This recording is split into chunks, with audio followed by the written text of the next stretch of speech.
ഗോപാലകൃഷ്ണന് ജന്മം നൽകിയിരിക്കുന്നത് ഇത് പറയാൻ വേണ്ടി കൂടിയാണ്. അതുകൊണ്ട് അത് പറയാൻ ഞാൻ ആഗ്രഹിക്കാം. 8.5 ലക്ഷം ജനസംഖ്യയുള്ള അരുണാചൽ പ്രദേശില് 6.5 ലക്ഷം പേര് ക്രിസ്ത്യാനികളായി. അതേപോലെ ആസാം ആടിമുടി മാറുകയാണ്. തമിഴ്നാട്ടിൽ ചെന്നാൽ നിങ്ങൾക്ക് കാണാൻ സാധിക്കും ഓരോ സ്ലം ഏരിയയും 500 നോട്ട് കൊടുത്ത് കൺവെർട്ട് ചെയ്യുന്ന കാഴ്ച. ഇന്ന് കേരളത്തിൽ 51% ഹിന്ദുക്കളില്ല, 38% ഉള്ളൂ. നമുക്കൊരു ധാരണയുണ്ട് 2.8% ക്രിസ്ത്യാനികളാണ് ഭാരതത്തിലുള്ളത്. ആ കാലമൊക്കെ എന്നേ കഴിഞ്ഞു. 18% ക്രോസ് ചെയ്തു. വീണ്ടും ഞാൻ പറയുന്നു, വികാരങ്ങൾ ഉണ്ടാക്കാനല്ല ഞാനിത് പറയുന്നത്. ഭീഷ്മരെ കൊല്ലാൻ നിങ്ങൾക്ക് സാധിക്കില്ല. ശക്തനാണ്, അതിശക്തനാണ് ഭീഷ്മര്. അദ്ദേഹത്തിനെ തളർത്താൻ ഒരു വഴിയേ ഉള്ളൂ. ശിഖണ്ഡിയെ മുമ്പിൽ നിർത്തിയിട്ട് അർജുനൻ അസ്ത്രമെടുക്കണം. ഒരു ഹിന്ദുവിന് വെറും 500 രൂപയുടെ വിലയേ ഉള്ളൂ എങ്കിൽ ആ ഹിന്ദുവിന് എന്തിനാണ് ഹിന്ദുക്കൾക്ക് ആവശ്യം? പോകട്ടെ എന്ന് വിചാരിക്കും. 330 മില്യൺ ദൈവങ്ങളുള്ള ഹിന്ദുമതത്തിന് വെറും 500 രൂപയുടെ വിലയേ ഉള്ളുവോ?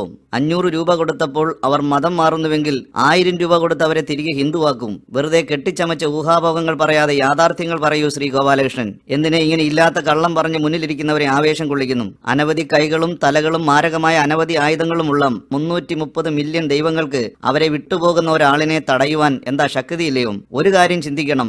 ഹിന്ദുമതം നല്ലതാണെങ്കിൽ പിന്നെ എന്തിനാണ് ജനങ്ങൾ മറ്റൊരു മതത്തിലേക്ക് പോകുന്നത്? പണം കൊടുത്ത് മതം മാറ്റാനാണെങ്കിൽ അത് നിങ്ങൾക്കും ചെയ്തുകൂടെ? ഭരിക്കുന്നത് നിങ്ങളല്ലേ? ഇന്ത്യ മഹാരാജ്യത്തിന്റെ പണം മുഴുവൻ ഇപ്പോൾ നിങ്ങളുടെ കൈകളിലല്ലയോ? ബാങ്കുകളുടെ മുഴുവൻ കൺട്രോളും നിങ്ങളുടെ കൈകളിലല്ലയോ? ആരാണ് മതം മാറ്റുവാൻ പണം വരുത്തുന്നത് എന്ന് നോക്കും. മുന്നിലിരിക്കുന്ന ജനങ്ങളെ വിഡ്ഢികളാക്കി അവരുടെ ഉള്ളിൽ ഇങ്ങനെയുള്ള വിഷവിത്തുകൾ പാകി പകയും ഭിന്നതയും ഉണ്ടാക്കാതെ മനുഷ്യന് പ്രയോജനമുള്ള നല്ല കാര്യങ്ങൾ സംസാരിക്കൂ ശ്രീ ഗോപാലകൃഷ്ണൻ. വികാരങ്ങൾ ഉണ്ടാക്കാനല്ലെന്നാണ് അദ്ദേഹം പറയുന്നത്. പിന്നെ എന്തുദ്ദേശമാണ് ഇതിന് പിന്നിലെന്ന് അറിഞ്ഞാൽ കൊള്ളാം. നല്ല സൗഹാർദ്ദത്തിൽ കഴിയുന്ന നല്ലവരായ ഹിന്ദുക്കളെ ഇങ്ങനെ പ്രകോപനമുണ്ടാക്കുന്ന പ്രസംഗങ്ങൾ നടത്തി വാളെടുക്കുവാൻ പ്രേരിപ്പിക്കുന്നു. ഇവിടെ നുണ പറഞ്ഞാണെങ്കിലും മതം സംരക്ഷിക്കണമെന്നാണ് ശ്രീ ഗോപാലകൃഷ്ണൻ പ്രബോധിപ്പിക്കുന്നത്. കുരുക്ഷേത്ര യുദ്ധം ജയിക്കാൻ ശ്രീകൃഷ്ണൻ പല തന്ത്രങ്ങളും ഉപയോഗിച്ചു. അതിൽ വഞ്ചനയുണ്ടായിരുന്നു, ചതിയുണ്ടായിരുന്നു, നുണ പറഞ്ഞുണ്ടാക്കി. വ്യാജം പറഞ്ഞാൽ ആ വ്യക്തി എങ്ങനെ ദൈവമാകും? ദൈവത്തിന് ചതിയും വഞ്ചനയും നുണയും എങ്ങനെ പറയുവാൻ കഴിയും? വിശുദ്ധ ബൈബിൾ പഠിപ്പിക്കുന്നു. മത്തായി 5:37 നിങ്ങളുടെ വാക്ക് ഉവ്വ് ഉവ്വ് എന്നും ഇല്ല ഇല്ല എന്നുമായിരിക്കട്ടെ, അതിലധികമായത് ദുഷ്ടനിൽ നിന്ന് വരുന്നു. എക്ലേഷ്യൻസ് 5:6 നിന്റെ വായ് നിന്റെ ദേഹത്തിന് പാപകാരണമാകരുത്, അബദ്ധവശാൽ വന്നുപോയി എന്ന് നീ ദൂതന്റെ സന്നിധിയിൽ പറയുകയും അരുത്.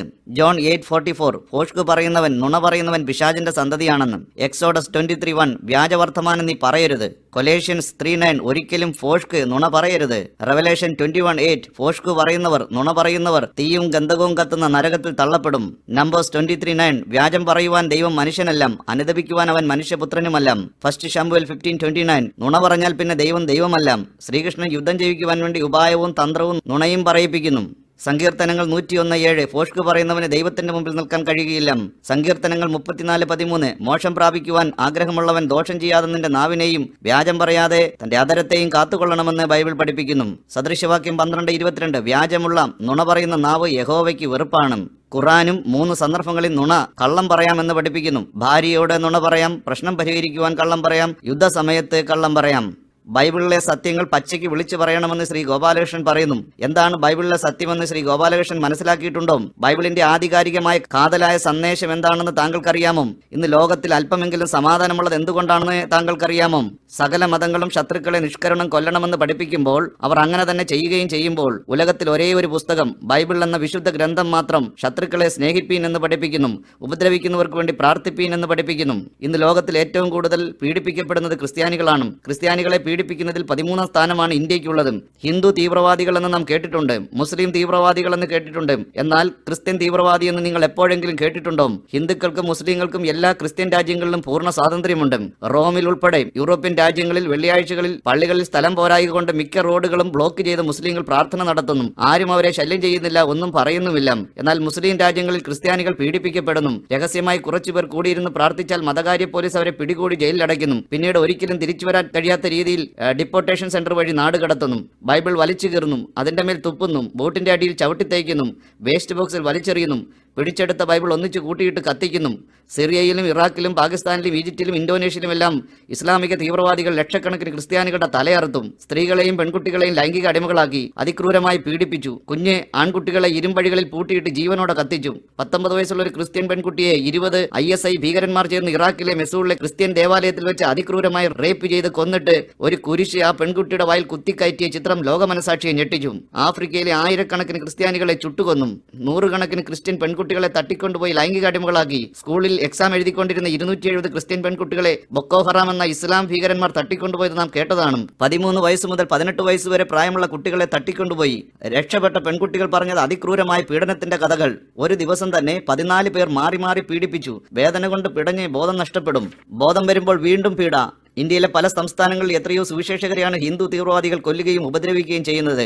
ഇപ്പോൾ മോദി വന്നതിന് ശേഷം പീഡ അനേകം മടങ്ങായി വർദ്ധിച്ചു. ഇത്രയൊക്കെ ക്രൂരതകൾ നടന്നിട്ടും ഒരു ക്രിസ്ത്യൻ ഭീകരൻ എഴുന്നേറ്റും തിരിച്ച് പ്രതികാരമായ ഒരു ഹിന്ദുവിനെയും മുസ്ലിമിനെയും കൊന്നും ഏതെങ്കിലും ക്ഷേത്രങ്ങൾ ആക്രമിച്ചോ തീവച്ചോ? ആയിരക്കണക്കിന് തീവ്രവാദികൾ ഉണ്ടാകേണ്ടിയിരുന്നില്ലേ? എന്തുകൊണ്ടുണ്ടായില്ല? അതാണ് ബൈബിളിന്റെ സന്ദേശം. ഒരു കരണത്തടിക്കുന്നവന് മറ്റേ കരണവും കാട്ടുവാൻ ക്രിസ്തു പഠിപ്പിച്ചു. പ്രതികാരം ചെയ്യാതെ തിരിച്ച് ഉപദ്രവിക്കുന്നവർക്ക് വേണ്ടി, പീഡിപ്പിക്കുന്നവർക്ക് വേണ്ടി പ്രാർത്ഥിക്കുവാൻ യേശു പഠിപ്പിച്ചു. ഇതാണ് ക്രിസ്തുവിന്റെ സന്ദേശം. ഇത്രമാത്രം ക്രൂരത ഹിന്ദുവിനോടോ മുസ്ലിങ്ങളോടോ ആയിരുന്നുവെങ്കിൽ ഇന്ന് ഈ ലോകം കാണുമായിരുന്നുവോ? യേശു ക്രിസ്തുവിനെ ആക്ഷേപിക്കുന്ന അധിക്ഷേപിക്കുന്ന എത്രയോ സിനിമകൾ ഇറങ്ങി. അതിൽ പ്രധാനപ്പെട്ടതാണ് ഡാവിഞ്ചി കോഡും കൂടാതെ കോർപ്പസ് ക്രൈസ്റ്റ്. യേശുവിനെയും ക്രിസ്ത്യാനികളെയും ഒന്നടങ്കം നിന്ദിക്കുന്ന, വളരെ അപമാനിക്കുന്ന മൂവികൾ. ക്രിസ്ത്യാനികൾ പ്രക്ഷോഭം അഴിച്ചുവിട്ടില്ല, ബോംബ് വെച്ചുകെട്ടി പൊട്ടിത്തെറിച്ച് നിരപരാധികളെ കൊന്നില്ല, ആരുടെയും കഴുത്തറത്തില്ല. മറിച്ച് ക്രിസ്തു പ്രാർത്ഥിക്കാൻ പഠിപ്പിച്ചതുപോലെ അവർ ചെയ്യുന്നത് എന്താണ് എന്ന് അവർ അറിയായതുകൊണ്ട് ദൈവം ഈ മഹാപാപം ചെയ്തവരോട് ക്ഷമിക്കുവാൻ വേണ്ടി പ്രാർത്ഥിച്ചു. അതേസമയം ഇത് ഹിന്ദുമതത്തോടോ ഇസ്ലാം മതത്തോടോ ആയിരുന്നുവെങ്കിൽ, ഒരു ഖുറാനോ ഗീതയോ രാമായണമാണ് കീറിയതെങ്കിൽ, അതിന്മേലാണ് തുപ്പിയതെങ്കിൽ, ചവിട്ടി തേച്ചതെങ്കിൽ, കൂട്ടിയിട്ട് തീയിട്ടതെങ്കിൽ എന്തായിരിക്കുമായിരുന്നു പ്രതികരണം? ലോകം ചുട്ടു നശിപ്പിക്കുമായിരുന്നു. ഡെൻമാർക്കിൽ ആരോ മുഹമ്മദ് നബിയുടെ ഒരു കാർട്ടൂൺ വരച്ചതിനും ലോകം മുഴുവൻ മുസ്ലിങ്ങൾ പ്രക്ഷോഭം ഇളക്കിവിട്ടതും നമ്മൾ കണ്ടതാണ്. ക്രൂരതയുടെ മറ്റൊരു വൃത്തികെട്ട മുഖമാണ് പാകിസ്ഥാൻ. മുസ്ലിങ്ങൾ തന്നെ ഖുർആൻ വലിച്ചു കീറി ക്രിസ്ത്യാനികൾ താമസിക്കുന്ന വീടിന് പരിസരത്തിടും. എന്നിട്ട് മതനിന്ദ നടത്തിയെന്ന് പറഞ്ഞ് അവരുടെ വീടിന് തീ കൊടുത്ത് ക്രിസ്ത്യാനികളെ വീടിനകത്തിട്ട് ജീവനോടെ ചുട്ടുകൊല്ലും, അല്ലെങ്കിൽ കൂട്ടമായി വന്ന് അടിച്ചു കൊല്ലും. ആയിരക്കണക്കിന് ക്രിസ്ത്യാനികളെ കഴിഞ്ഞ നാളുകളിൽ കൊന്നും. പാകിസ്ഥാനിലും മറ്റ് പല മുസ്ലിം രാജ്യങ്ങളിലും മതനിന്ദ ചെയ്താൽ, മുസ്ലിം പ്രവാചകൻ മുഹമ്മദിനെ എന്തെങ്കിലും പറഞ്ഞാൽ വധിക്കാനാണ് നിയമം. മറ്റ് മതങ്ങൾ കൊലയ്ക്കും കൊള്ളയ്ക്കും കലഹത്തിനും ആഹ്വാനം ചെയ്യുമ്പോൾ ബൈബിളിന്റെ സന്ദേശം തികച്ചും വ്യത്യസ്തമാണ്. Forgive your opponent, pray for your opponents. അതാണ് ബൈബിളിനെ മറ്റെല്ലാ ഗ്രന്ഥങ്ങളിൽ നിന്നും മഹത്വപൂർണ്ണമാക്കുന്നത്. എന്താണ് ബൈബിളിലെ കാതലായ സന്ദേശങ്ങൾ? ശത്രുക്കളെ സ്നേഹിക്കണം, മാത്യു 5:44. ഉപദ്രവിക്കുന്നവർക്ക് വേണ്ടി, പീഡിപ്പിക്കുന്നവർക്ക് വേണ്ടി പ്രാർത്ഥിക്കണം, റോമൻസ് 12:14. നിന്നെ പോലെ തന്നെ നിന്റെ അയൽക്കാരനെയും സ്നേഹിക്കണം, ലൂക്ക് 10:27. എല്ലാവരോടും സമാധാനമായിരിക്കണം, ആരോടും കയ്പായിരിക്കരുത്, റോമൻസ് 12:17, മാത്യു 5:9. ശത്രുവിന് വിശക്കുന്നുവെങ്കിൽ തിന്മാൻ കൊടുക്കണം, ദാഹിക്കുന്നുവെങ്കിൽ കുടിപ്പാൻ കൊടുക്കണം, റോമൻസ് 12:19. ദുഷ്ടനോട് എതിർക്കരുത്, ഒരു ചെകിടത്തടിക്കുന്നവന് മറ്റേതും കാണിച്ചു കൊടുക്കുക, മാത്യു 5:39. കൂല ചെയ്യരുത്, മാത്യു 5:51. മനുഷ്യരോട് അവരുടെ പിഴകളെ ക്ഷമിക്കണം, ഇല്ലെങ്കിൽ സ്വർഗസ്ഥനായ പിതാവ് നിങ്ങളോട് ക്ഷമിക്കുകയില്ല, മാത്യു 6:14. ആരെയും വെറുക്കരുത്, മറിച്ച് സ്നേഹിക്കണം, മാത്യു 5:44. ആരെയും ശപിക്കരുത്, എല്ലാവരെയും അനുഗ്രഹിപ്പീൻ, റോമൻസ് 12:14. തിന്മയ്ക്ക് തിന്മ ചെയ്യരുത്, നന്മയാൽ തിന്മയെ ജയിക്കണം, റോമൻസ് 12:17. പ്രതികാരം ചെയ്യരുത്, പ്രതികാരം ദൈവത്തിനുള്ളതാണ്, റോമൻസ് 12:17. എതിർക്കുന്നവരോട്, ഉപദ്രവിക്കുന്നവരോട് ക്ഷമിക്കണം, ലൂക്ക് 23:34. വ്യഭിചാരം പാപമാണ്, നരകശിക്ഷയാണ് ലഭിക്കുക, മാത്യു 5:28. ഒരുത്തനെ ഒരുത്തി, ഏകഭാര്യത്വം മാത്രം, മാത്യു 19:5. ദൈവം യോജിപ്പിച്ച വിവാഹം മനുഷ്യൻ വേർപെടുത്തുവാൻ പാടില്ല, മാത്യു 19:6. ഭാര്യയെ ഉപദ്രവിക്കുവാൻ പാടില്ല, കൊലേഷ്യൻ 3:19, എഫേഷ്യൻ 5:28. സ്ത്രീയും പുരുഷനും തുല്യരാണ്, 1 കൊരിന്ത്യൻസ് 7:3. ഭാര്യ ഭർത്താവിന് കീഴ്പ്പെടണം, എഫേഷ്യൻ 5:22. ഭാര്യ ഭർത്താവിനെ അനുസരിക്കണം, 1 പീറ്റർ 3:1. ഭർത്താവ് ഭാര്യയെ സ്വന്തം ശരീരം പോലെ സ്നേഹിക്കണം, എഫേഷ്യൻസ് 5:33. മക്കളെ പൂർണ്ണ അനുസരണത്തിൽ വളർത്തണം, 1 തിമോത്തി 3:4. പരസ്പര സമ്മതമില്ലാതെ ഭാര്യാഭർത്തൃ ശാരീരിക ബന്ധം പാടില്ല, 1 കൊരിന്ത്യൻസ് 7:4. കള്ളം പറയാൻ പാടില്ല, കള്ളം പറയുന്നവൻ പിശാചിന്റെ സന്തതിയാണെന്ന് ബൈബിൾ പഠിപ്പിക്കുന്നു, ജോൺ 8:44. എല്ലാവരോടും സമാധാനമായിരിക്കണം, റോമൻസ് 12:17. യേശു പറഞ്ഞു, സമാധാനം ഉണ്ടാക്കുന്നവർ ഭാഗ്യവാന്മാർ, മാത്യു 5:9. നിങ്ങളെ വെറുക്കുന്നവർക്ക് നിങ്ങൾ നന്മ ചെയ്യണം, മാത്യു 5:44. ഒരിക്കലും ആക്രമണം പാടില്ല, വാളെടുക്കുന്നവൻ വാളാൽ നശിക്കുമെന്ന് യേശു പഠിപ്പിച്ചു, മാത്യു 26:52. ഒരേ ഒരു ജന്മം മാത്രം, പല ജന്മങ്ങളില്ല. അടുത്ത ജന്മത്തിൽ എലിയോ പട്ടിയോ പൂച്ചയോ ഒന്നും ആകില്ല.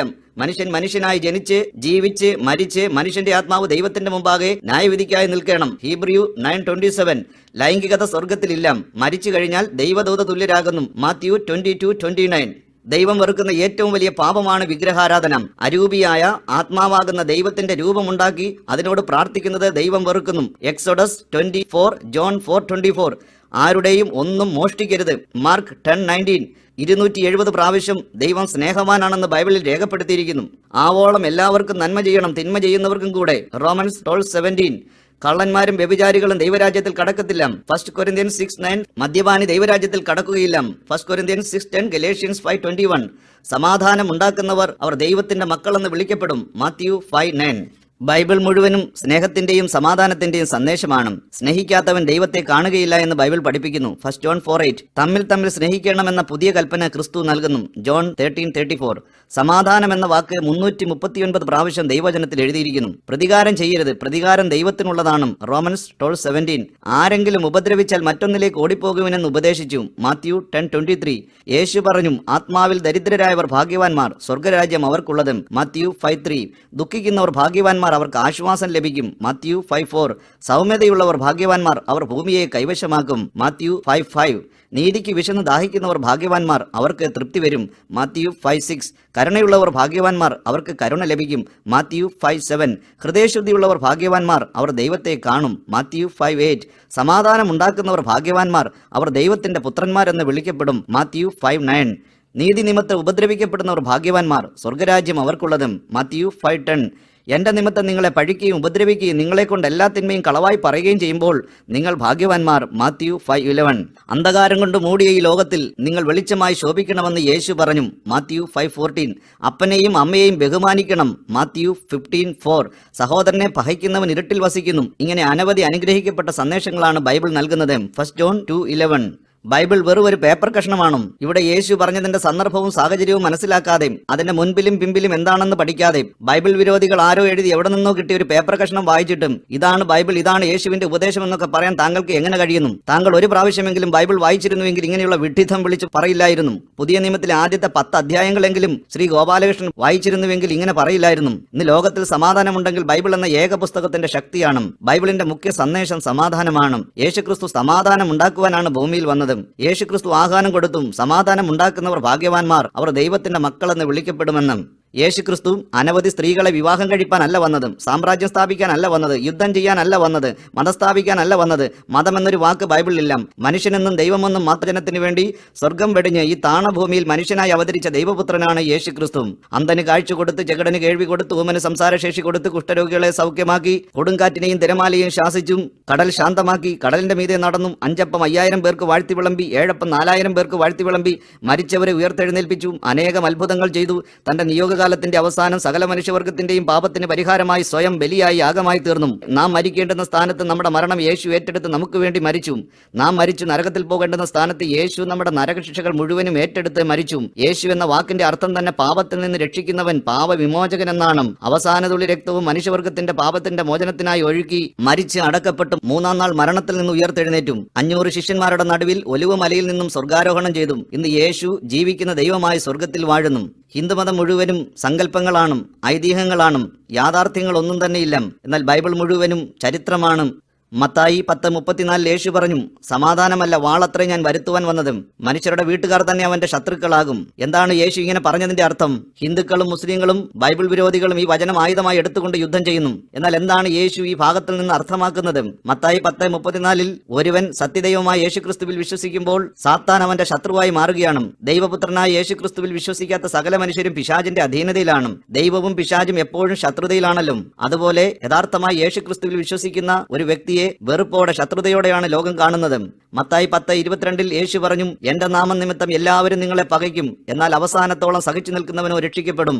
ഒരു പട്ടണത്തിൽ നിങ്ങളെ ഉപദ്രവിച്ചാൽ മറ്റൊന്നിലേക്ക് ഓടിപ്പോകുവിൻ. മത്തായി 10:34 യേശു എത്ര കൃത്യമായ യാഥാർത്ഥ്യമാണ് പറഞ്ഞതെന്നറിയാമോ?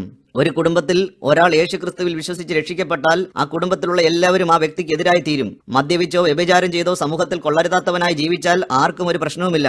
എന്നാൽ ദൈവവചനം കേട്ട് മാനസാന്തരപ്പെട്ട് പാപവഴികളെല്ലാം വിട്ട് ഒരു ദൈവ പൈതലായി കഴിയുമ്പോൾ അവന്റെ കുടുംബം മുഴുവനും അവന് ശത്രുക്കളായി തീരുന്നു. ഉദാഹരണത്തിന് ശ്രീ ഗോപാലകൃഷ്ണന്റെ മകൻ ഹിന്ദുമതത്തിലെ വെറും മിഥ്യയായി വിഗ്രഹാരാധന വിട്ടും ഏകസത്യ ദൈവമായ യേശുക്രിസ്തുവിന്റെ വചനത്തിൽ വിശ്വസിച്ച് ഒരു ക്രിസ്ത്യാനിയായാൽ ലോകം മുഴുവനും നടന്നും ക്രിസ്ത്യാനികളെ വെട്ടുവാൻ വാളെടുക്കുവാൻ ആഹ്വാനം ചെയ്യുന്ന ശ്രീ ഗോപാലകൃഷ്ണന്റെ പ്രതികരണം എന്തായിരിക്കും? ഗുഡ്, നീ ചെയ്തത് നല്ല കാര്യമാണെന്ന് ശ്രീ ഗോപാലകൃഷ്ണൻ പറയുമോ? അതോ എങ്ങനെയും മടക്കി വരുത്തുവാൻ നോക്കുമോ? മടക്കി വന്നില്ലെങ്കിൽ ക്രൂരമായ വഴികൾ തിരഞ്ഞെടുക്കില്ലേ? ഭവനത്തിൽ താമസിക്കുവാൻ അനുവദിക്കുമോ? വീട്ടിൽ നിന്നും പുറത്താക്കില്ലേ? യേശു പറഞ്ഞു, മനുഷ്യനെ തന്റെ അപ്പനോടും മകളെ അമ്മയോടും. ശ്രീ ഗോപാലകൃഷ്ണന്റെ മകൾ യേശുവിൽ വിശ്വസിച്ച് ക്രിസ്ത്യാനിയായാൽ ശ്രീ ഗോപാലകൃഷ്ണന്റെ ഭാര്യ, അവളുടെ അമ്മ വെറുതെ അടങ്ങിയിരിക്കുമോ? അല്ല. അമ്മ വിശ്വസിച്ചാൽ മകൾ അടങ്ങിയിരിക്കുമോ? മരുമകൾ വിശ്വാസത്തിലേക്ക് വന്നാൽ അമ്മായിയമ്മ നീ നല്ല കാര്യമാണ് ചെയ്തതെന്ന് പറയുമോ? അതോ അതിന്റെ പേരിൽ ഉപദ്രവം തുടങ്ങുമോ? അമ്മായിയമ്മ വിശ്വസിച്ചാൽ മരുമകൾ പിന്നെ ജീവിക്കാൻ സമ്മതിക്കുമോ? കുടുംബം മുഴുവൻ അപമാനം വരുത്തിയെന്ന് പറഞ്ഞ് ആക്ഷേപിക്കുകയില്ലേയും? ഞാനൊരു ഹിന്ദു നായർ കുടുംബത്തിൽ ജനിച്ചു വളർന്ന വ്യക്തിയാണ്. ഞാൻ സത്യദൈവമായ യേശുക്രിസ്തുവിൽ വിശ്വസിച്ചതിന്റെ പേരിൽ 8 വർഷം എന്നെ ഭവനത്തിൽ അവർ അംഗീകരിച്ചില്ല. എന്റെ ബന്ധുക്കൾ പറഞ്ഞു നല്ല വീട്ടിലൊരു പട്ടി ജനിച്ചു എന്നും. എന്റെ ഭാര്യ ഒരു ബ്രാഹ്മൺ വിശ്വാസത്തിൽ നിന്നും യേശുക്രിസ്തുവിൽ വിശ്വസിച്ചതിന്റെ പേരിൽ വളരെയേറെ തിക്താനുഭവങ്ങൾ അനുഭവിക്കേണ്ടി വന്നു. സ്വന്തം അമ്മ വെറുത്തു. എനിക്കറിയാവുന്ന ഉർവശി എന്ന പെൺകുട്ടി വിശ്വാസിയായി തീർന്നതിന്റെ പേരിൽ സ്വന്തം സഹോദരനും പിതാവും അവളെ വളരെ ഉപദ്രവിച്ചു. ആഹാരം കൊടുക്കാതെ വളരെ ദിവസങ്ങൾ മുറിയിലിട്ട് പൂട്ടി 12 മണിക്ക് സ്വന്തം അപ്പനും സഹോദരനും കൂടി അടുത്തുള്ള പോലീസ് സ്റ്റേഷനിലേക്ക് വലിച്ചിഴിച്ചു കൊണ്ടുപോയി പോലീസുകാരുടെ മുമ്പിലേക്ക് എറിഞ്ഞു കൊടുത്തിട്ട് പറഞ്ഞു, ഇവൾ പ്രോസ്റ്റിറ്റ്യൂട്ടാണെന്നും നിങ്ങൾക്ക് എന്ത് വേണമെങ്കിലും ചെയ്തു കൊള്ളുക എന്നും. മറ്റൊരു സഹോദരി വിശ്വാസത്തിലേക്ക് വന്നു. അവളുടെ ഭർത്താവ് അന്നു മുതൽ കൊടിയ ദേഹോപദ്രവങ്ങൾ ചെയ്യാൻ തുടങ്ങി. യേശുക്രിസ്തുവിൽ വിശ്വസിക്കരുത്, പ്രാർത്ഥിക്കരുത് എന്ന് താൻ പറയുന്നത് അനുസരിക്കാതെ വന്നപ്പോൾ കൈയും കാലും തല്ലിയൊടിച്ചു. കിടന്നിടത്തു തന്നെ മലവിസർജനം ചെയ്തു. ശരീരമാസകലം നീര് വെച്ച് വീർത്തു. മറ്റൊരു സംഭവം, സ്നാനം സ്വീകരിച്ചതിന്റെ പേരിൽ സ്വന്തം മകളെ നെഞ്ചത്ത് തൊഴിച്ചു മലർത്തി കഥകടച്ചു. ഭവനത്തിൽ നിന്ന് ഓടിച്ചു. ഒരഭയത്തിനു വേണ്ടി അവൾ അലഞ്ഞു. സൗദി അറേബ്യയിൽ ഒരു അറബി പെൺകുട്ടി ഇന്റർനെറ്റിലൂടെ ബൈബിൾ വായിക്കുന്നത് കണ്ടാൽ അവളുടെ ആങ്ങളെ അവളെ ഭീഷണിപ്പെടുത്തി. വീണ്ടും അവൾ രഹസ്യമായി ദൈവവചനം വായിക്കുവാൻ തുടങ്ങി. ഇത് കണ്ട അവളുടെ പിതാവും സഹോദരനും കൂടി അവളുടെ നാവ് മുറിച്ചെടുത്തു. ക്രിസ്തുവിലുള്ള വിശ്വാസം നിമിത്തം എത്രയോ പേർക്ക് ഭവനം വിട്ടു പോകേണ്ടി വന്നു. എത്ര കൂടി ഉപദ്രവങ്ങൾ. സ്വന്തം പിതാവിനെ ക്രിസ്തുവിലുള്ള വിശ്വാസം നിമിത്തം സ്വന്തം മകൻ കൊന്നു. സാധു സുന്ദർ സിംഗ്, ലോകമറിയപ്പെടുന്ന സുവിശേഷകൻ, അദ്ദേഹത്തിന് സ്വന്തം അമ്മ മാരകമായ വിഷം കൊടുത്തു. വിഷമാണെന്ന് അറിഞ്ഞിട്ടും താൻ അത് പ്രാർത്ഥിച്ചു കുടിച്ചു. താൻ മരിച്ചില്ല. യേശുവിന്റെ വചനങ്ങൾ എത്രയോ സത്യമാണ്. മനുഷ്യന്റെ വീട്ടുകാർ തന്നെ അവന്റെ ശത്രുക്കളാകുമെന്നും. സന്തോഷമെന്ന് പറയട്ടെ, യഥാർത്ഥമായി രക്ഷിക്കപ്പെട്ട ഒരു വ്യക്തിയും ആരോടും വഴക്കിന് പോകാറില്ല. എന്നാൽ മറ്റുള്ളവരാണ് അവരെ ഉപദ്രവിക്കുന്നത്. ഒരു കാര്യം ഓർക്കണം, എപ്പോഴും പ്രശ്നങ്ങൾ ഉണ്ടാക്കുന്നത് കൺവേർട്ടായ ആളായിരിക്കില്ല. കാരണം അയാൾക്ക് ക്ഷമിക്കാൻ മാത്രമേ കഴിയുകയുള്ളൂ. ഒരുവൻ ക്രിസ്തുവിലായാൽ അവൻ പുതിയ സൃഷ്ടിയായി. പഴയത് മുഴുവനും കഴിഞ്ഞുപോയി. എന്നാൽ എപ്പോഴും പ്രശ്നങ്ങൾക്ക് കാരണം അൺകൺവേർട്ടഡായ ആളുകളാണ്. ഹിന്ദുവായിരുന്ന ഭർത്താവ് ക്രിസ്തുവിശ്വാസിയായി. ഭാര്യ വിശ്വസിക്കുന്നില്ല. ഒരാൾ അമ്പലത്തിലേക്ക് പോകുന്നു, മറ്റേയാൾ പ്രാർത്ഥനാലയത്തിലേക്ക് പോകുന്നു. അവിടെ പ്രശ്നങ്ങൾ ആരംഭിക്കുന്നു. ക്രിസ്ത്യാനിയായി തീർന്ന ഒരു വിശ്വാസി വിശ്വസിക്കാത്ത തന്റെ പിതാവിനോട് പറയുമോ, ദാണ്ടേ ഞാൻ ക്രിസ്ത്യാനിയായി, നിങ്ങളും ക്രിസ്ത്യാനിയായില്ലെങ്കിൽ അടിച്ച് പല്ല് പറിക്കുമെന്ന് ഏതെങ്കിലും ഒരു ക്രിസ്തുവിശ്വാസിയായ മകൻ അപ്പനോട് പറഞ്ഞു കേട്ടിട്ടുണ്ടോ? എന്നാൽ മറിച്ച് ക്രിസ്തുവിൽ വിശ്വസിക്കാത്തവർ പറഞ്ഞു കേട്ടിട്ടുണ്ട്, മടങ്ങി വന്നില്ലെങ്കിൽ വെട്ടിനുറുക്കി കൊന്നുകളയുമെന്നും. ഇങ്ങനെ എത്രയോ ആയിരക്കണക്കിന് സംഭവങ്ങൾ. യേശുക്രിസ്തു സകല മനുഷ്യകുലത്തിന്റെയും രക്ഷകനാണ്. അത് ക്രിസ്ത്യാനികളും ഹിന്ദുക്കളും മുസ്ലിങ്ങളും മറ്റ് പല ജാതികളും പെടും. ലോകമറിഞ്ഞ് മനുഷ്യനറിഞ്ഞ് മനുഷ്യവർഗത്തിന്റെ പാപത്തിന്റെ മോചനത്തിനു വേണ്ടി ഈ ലോകത്തിൽ വന്ന രണ്ടുപേരില്ല, ഒരേ ഒരാൾ മാത്രം, യേശുക്രിസ്തു എന്ന ഏക രക്ഷകൻ. പാപിക്ക് മോചനം നൽകുന്ന മറ്റൊരു മാർഗം ഉലകത്തിലില്ല. നിത്യജീവനിലേക്കുള്ള ഏക മാർഗമാണ് ബൈബിൾ. ഒരേ ഒരു സനാതന സത്യം, അതാണ് കർത്താവായ യേശുക്രിസ്തു. ഞാൻ തിരിഞ്ഞു നോക്കുമ്പോൾ പല വിധത്തിലുള്ള ദൈവങ്ങളെ ഞാൻ പൂജിച്ചിട്ടുണ്ട്.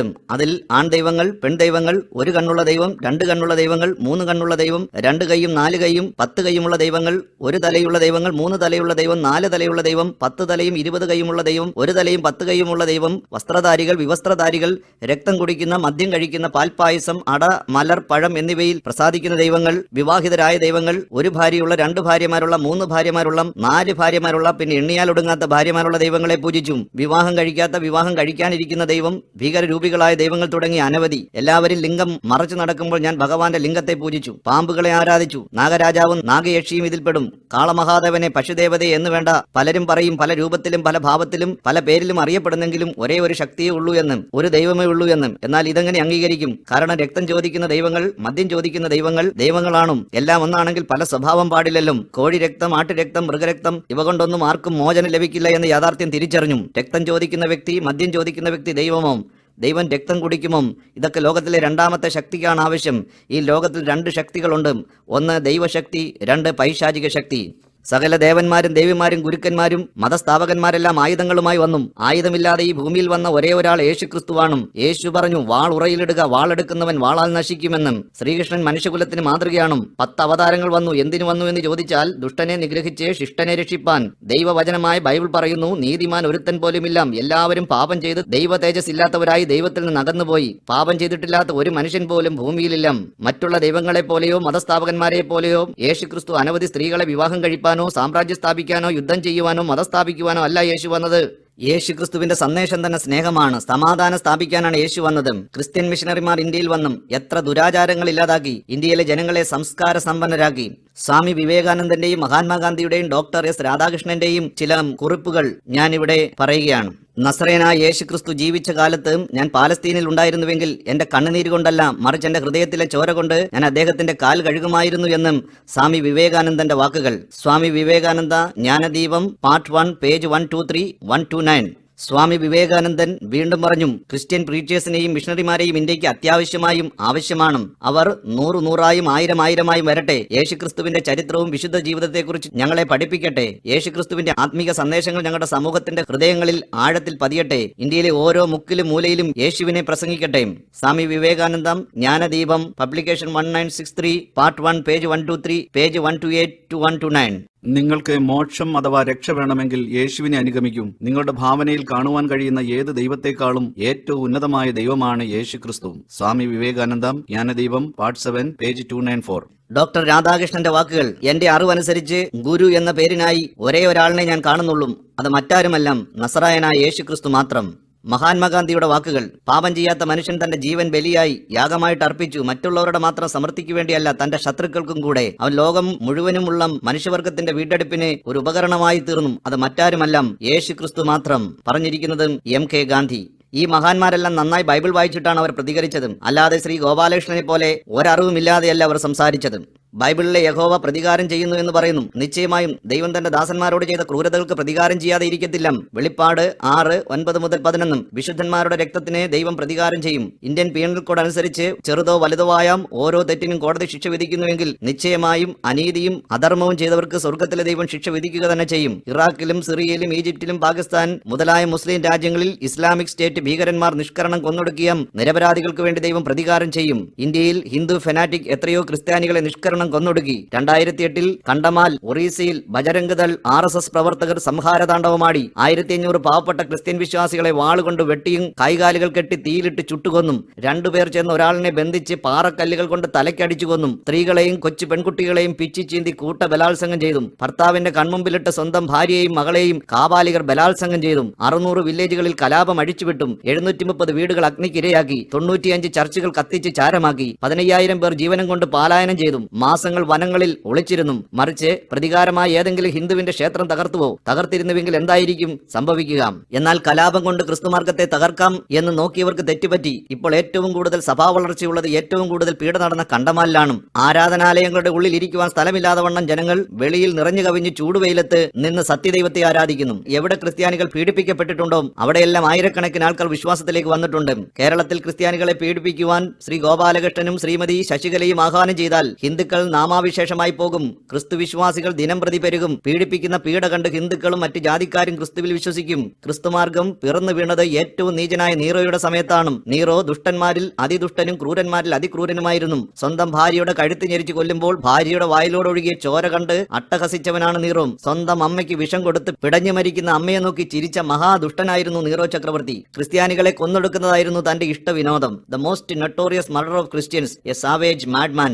ആരൊക്കെ യേശുക്രിസ്തുവിൽ വിശ്വസിച്ചുവോ അവരെയെല്ലാം പിടിച്ച് ബന്ധിച്ച് ഓരോ ആഴ്ചയും റോമൻ കൊലോസ്യത്തിൽ എല്ലാവരെയും വിളിച്ച് വിരുന്നൊഴുക്കി ക്രിസ്ത്യാനികളെ വിശന്നു കിടക്കുന്ന സിംഹത്തിന്റെ മുമ്പിലേക്ക് നഗ്നരായി വലിച്ചെറിയും. അന്ന് റോമിൽ നിലനിന്നിരുന്നൊരു സ്ലോഗനാണ് Christians are for lion. Christians are for lion. എന്നാൽ കൂടുതൽ ജനങ്ങൾ മരിക്കാൻ തയ്യാറായി വിശ്വാസത്തിലേക്ക് വന്നു. ക്രിസ്ത്യാനികളുടെ എണ്ണം നാൾക്കുനാൾ പെരുകി വന്നു. ക്രിസ്തുവിന്റെ ശിഷ്യനായ പൗലോസിനെ ശിരച്ഛേദം ചെയ്തിട്ട് നീറോ പറഞ്ഞു ക്രിസ്തുമാർഗം എന്നേക്കുമായിട്ട് അവസാനിച്ചിരിക്കുന്നുവെന്നും. എന്നാൽ ക്രിസ്തുമാർഗത്തെ തടയാൻ ഒരു ശക്തിക്കും കഴിഞ്ഞില്ല. ലോകത്തിലെ ഏറ്റവും ശക്തമായ റോമാ സാമ്രാജ്യം തകർന്നുപോയി. എന്നാൽ ക്രിസ്തുവിന്റെ സാമ്രാജ്യം ഇന്നും നിലനിൽക്കുന്നു. യേശു ക്രിസ്തു ആയുധമെടുക്കാതെയും തന്റെ അനുയായികൾക്ക് ആയുധമെടുക്കുവാൻ അനുവദിക്കാതെയും ക്ഷമ കൊണ്ട് ഒരു സാമ്രാജ്യം പണിതും അത് ഇന്നും ആർക്കും തകർക്കുവാൻ കഴിയാതെ വളർന്നുകൊണ്ടിരിക്കുന്നു. ശ്രീ ഗോപാലകൃഷ്ണൻ പറഞ്ഞതുപോലെ 2% 18%, 25% കഴിഞ്ഞിരിക്കുന്നു ഇന്ത്യയിൽ ക്രിസ്തു വിശ്വാസികളുടെ എണ്ണം. ഇന്ത്യയിൽ സർവശക്തനായ ദൈവം ഒരു ഉണർവായിക്കും. ഒരു RSSകാരനോ ബജരംഗ് ദളിനോ മറ്റാർക്കും തടയാൻ കഴിയാത്ത ഒരു തീയുടെ കൊടുങ്കാറ്റ് ദൈവം ഭാരതത്തിൽ അയക്കും. ഇന്ത്യയിലെ വിഗ്രഹാരാധനയും ദുർഭൂജകളും ദുരാചാരങ്ങളും തകർന്നടിയും. ദൈവമക്കൾ ഒന്നിച്ച് പ്രാർത്ഥിച്ചാൽ എരിഹോ കോട്ട തകർന്നതുപോലെയും ഇന്ത്യയിലുള്ള പൈശാചിക കോട്ടകളും തകരും. ക്രിസ്തുവിന്റെ മാർഗത്തെ ഇല്ലാതാക്കുവാൻ ശ്രമിച്ച സാമ്രാജ്യങ്ങളും ചക്രവർത്തിമാരും തകർന്നടിഞ്ഞു. രാജ്യങ്ങളും രാജാക്കന്മാരും വീണുപോയി. ഇന്നും ക്രിസ്തുവിന്റെ മാർഗം അജയ്യമായി ജൈത്രയാത്ര ചെയ്യുന്നു. ക്രിസ്തു ശിഷ്യന്മാരിൽ 11 പേരെയും കൊന്നും. അവസാന ശിഷ്യനെ തിളച്ച എണ്ണയിലിട്ടും മരിക്കാഞ്ഞിട്ട് നാട് കടത്തി. ഇന്ന് വരെ ഏറ്റവും കൂടുതൽ ആളുകൾ രക്തസാക്ഷിയായിട്ടുള്ളത് ക്രിസ്തുവിന് വേണ്ടിയാണ്. 13,86,00,000 ജനങ്ങൾ ഇന്ന് വരെ ക്രിസ്തുവിന്റെ നാമത്തിന് വേണ്ടി ജീവിതം ഹോമിച്ചു. ഈ കഴിഞ്ഞ 3 വർഷത്തിനുള്ളിൽ സിറിയയിലും ഇറാഖിലുമായി ISI തീവ്രവാദികൾ 3 ലക്ഷത്തോളം ക്രിസ്ത്യാനികളെ കൊന്നുപിടിച്ചു. എന്നാൽ അവർ മരിക്കുകയായിരുന്നില്ല, നിത്യജീവനിലേക്ക് കടക്കുകയായിരുന്നു. യേശുക്രിസ്തു പറഞ്ഞു, എന്നിൽ വിശ്വസിക്കുന്നവൻ മരിച്ചാലും ജീവിക്കും. എന്നെയോ മറ്റു ക്രിസ്തു ശിഷ്യന്മാരെയോ ബന്ധിക്കുവാൻ കഴിയും, ജയിലിലടയ്ക്കുവാൻ കഴിയും, കൊല്ലുവാൻ കഴിയും, എന്നാൽ ദൈവവചനത്തിന് ബന്ധനമില്ല എന്ന് തിരുവചനം പഠിപ്പിക്കുന്നു. ധനികനായിരുന്ന ഗ്രഹാം സ്റ്റെയിൻസ് ഇന്ത്യ കാണുവാൻ വന്നു. ഒറീസയുടെ ഗ്രാമങ്ങളിലൂടെ നടക്കുമ്പോൾ എല്ലാവരാലും ഉപേക്ഷിക്കപ്പെട്ട് പട്ടിണി കിടന്ന് വഴിയരികിൽ മരണത്തോട് മല്ലടിക്കുന്ന ഒരു കൂട്ടം കുഷ്ഠരോഗികളെ കണ്ടു. കൈകളുടെയും കാലുകളുടെയും വിരലുകൾ മുറിഞ്ഞുപോയി, മൂക്ക് മുറിഞ്ഞുപോയി, പഴുപ്പും രക്തവും ഒലിപ്പിച്ച് ചന്തിഭാഗം പൊട്ടിയൊലിച്ച് ഇഴഞ്ഞു നീങ്ങുന്ന മനുഷ്യർ. ഒരു നിമിഷം ആ കാഴ്ച കണ്ട് അദ്ദേഹത്തിന്റെ കണ്ണുകൾ നിറഞ്ഞു. ദൈവത്തിന്റെ രൂപത്തിലും സാദൃശ്യത്തിലും സൃഷ്ടിക്കപ്പെട്ട മനുഷ്യൻ.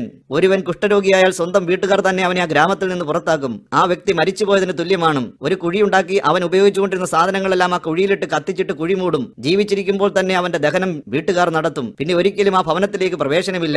ഈ കുഷ്ഠരോഗികൾക്ക് വേണ്ടി തനിക്ക് എന്ത് ചെയ്യുവാൻ കഴിയുമെന്ന് അദ്ദേഹം ആലോചിച്ചു. കുറെ പണം കൊടുത്താൽ മതിയോ? എന്നാലും അവർ ജീവിതത്തിലേക്ക് മടങ്ങി വരികയില്ലല്ലോ. അദ്ദേഹം ഓസ്ട്രേലിയയിലേക്ക് മടങ്ങിപ്പോയതും ചില തീരുമാനത്തോടെയാണ്. ഇന്ത്യയിലുള്ള കുഷ്ഠരോഗികൾക്ക് വേണ്ടി ഒരു അഭയസ്ഥാനം ഒരുക്കണം. അങ്ങനെ തനിക്കുണ്ടായിരുന്നതെല്ലാം വിറ്റ് ഇന്ത്യയിൽ വന്നും എല്ലാവരാലും ഉപേക്ഷിക്കപ്പെട്ട 105 കുഷ്ഠരോഗികൾക്ക് താൻ അഭയസ്ഥാനം ഒരുക്കി അവരുടെ കൂടെ പാർത്തു. അവിടെ പഴുത്തളഞ്ഞ ശരീരത്തിൽ നിന്നും താനും തന്റെ ഭാര്യ ഗ്ലാഡിസും ചേർന്നും പഴുപ്പ് ഞെക്കിയെടുത്ത് മുറിവുകൾ കെട്ടിയുണക്കി 105 കുഷ്ഠരോഗികളെ ഭേദപ്പെടുത്തി. വീണ്ടും അറിഞ്ഞുകേട്ടും അനേകം കുഷ്ഠരോഗികൾ വന്നു. അവർക്ക് വേണ്ടി, അവരുടെ പരിരക്ഷയ്ക്ക് വേണ്ടി താനും തന്റെ കുടുംബവും ജീവിതം ഒഴിഞ്ഞുവെച്ചു. എന്നാൽ നമ്മുടെ ഭാരതം അദ്ദേഹത്തെ ആദരിച്ചത് എങ്ങനെയാണെന്ന് അറിയാമോ? ഒരു ഗ്രാമത്തിൽ പോയി പാവങ്ങളെ ശുശ്രൂഷിച്ച് മടങ്ങി വരുമ്പോൾ വളരെ വൈകിപ്പോയി. തന്റെ കൂടെ തന്റെ 2 കുഞ്ഞു ആൺമക്കളും ഉണ്ടായിരുന്നു. വീട്ടിലെത്തിയപ്പോഴേക്കും മക്കൾ ജീപ്പിൽ കിടന്ന് നല്ല ഉറക്കമായി. ഭാര്യയും മകളും വീടിനകത്ത് കിടന്നുറങ്ങുന്നു. അവരെ വിളിച്ചുണർത്തേണ്ട എന്ന് വിചാരിച്ച് താനും മക്കളോടുകൂടെ ജീപ്പിൽ കിടന്നുറങ്ങി. ക്ഷീണം കൊണ്ട് നല്ല ഉറക്കത്തിലായി പോയി. കുറെ കഴിഞ്ഞപ്പോൾ ഒരു പറ്റം RSS ബജരംഗ് ദൾ പ്രവർത്തകർ വാളും വടിയും ശൂലവും പന്തവുമായി വന്ന് ജീപ്പിൽ കിടന്നുറങ്ങുന്ന ഗ്രഹാം സ്റ്റെയിൻസിന്റെയും 2 മക്കളുടെയും മേൽ പെട്രോൾ ഒഴിച്ച് ജീപ്പിന് തീവച്ചു. ആളിപ്പടരുന്ന തീയിൽ ഞെട്ടിയുണർന്ന മനുഷ്യൻ തന്റെ കുഞ്ഞുങ്ങളെ 2 കൈകളിലും എടുത്ത് പുറത്തേക്ക് ചാടുവാൻ ശ്രമിക്കുമ്പോൾ ആ ദുഷ്ടന്മാരായ നീചന്മാർ ശൂലം കൊണ്ട് ആ മനുഷ്യന്റെ നെഞ്ചിൽ കുത്തിയിറക്കി. മറ്റ് 2 പേർ ശൂലങ്ങൾ കൊണ്ട് ആ കൊച്ചു കുഞ്ഞുങ്ങളുടെ നെഞ്ചിൽ കുത്തിയിറക്കി. ജയ് ശ്രീരാം, ജയ് ശ്രീരാം എന്ന് പറഞ്ഞുകൊണ്ട് കത്തി ഉയരുന്ന തീക്കുണ്ടത്തിലേക്ക് കുത്തിയിട്ടും ആ പിതാവും കുഞ്ഞുങ്ങളും ആർത്ത് നിലവിളിച്ചു. നിമിഷങ്ങൾക്കുള്ളിൽ അവർ ആ തീയിൽ കത്തിയമർന്നു. ജയ് ശ്രീരാം, ജയ് ശ്രീരാം എന്ന് പറഞ്ഞ് ആർത്തുകൊണ്ട് അവർ പോയി. എല്ലാം ത്യജിച്ച് ഇന്ത്യയിൽ വന്ന് എല്ലാവരാലും ഉപേക്ഷിക്കപ്പെട്ട കുഷ്ഠരോഗികളെയും അവരുടെ പഴുപ്പുഞ്ഞേക്ക് ചികിത്സിച്ച് ഇന്ത്യക്ക് വേണ്ടി ജീവിതം ഒഴിഞ്ഞുവെച്ച ആ മഹാമനസ്കനായ മനുഷ്യനെ നമ്മുടെ ഭാരതം കൊടുത്ത പ്രതിഫലം. മൈലാപ്പൂരിൽ യേശുക്രിസ്തുവിന്റെ ശിഷ്യനായ സെന്റ് തോമസിനെ കുന്തം കൊണ്ട് കുത്തി കൊന്നത് മുതൽ എത്രയോ മിഷണറിമാരെ നമ്മുടെ ഭാരതത്തിൽ കൊന്നും. ഒരു ഭാഗത്ത് ജയ് ശ്രീരാം, ജയ് ശ്രീരാം എന്നാർത്തുകൊണ്ട് കൊല്ലുമ്പോൾ മറുഭാഗത്ത് അല്ലാഹു അക്ബർ, അല്ലാഹു അക്ബർ എന്ന് പറഞ്ഞ് കഴുത്തറക്കുന്നു.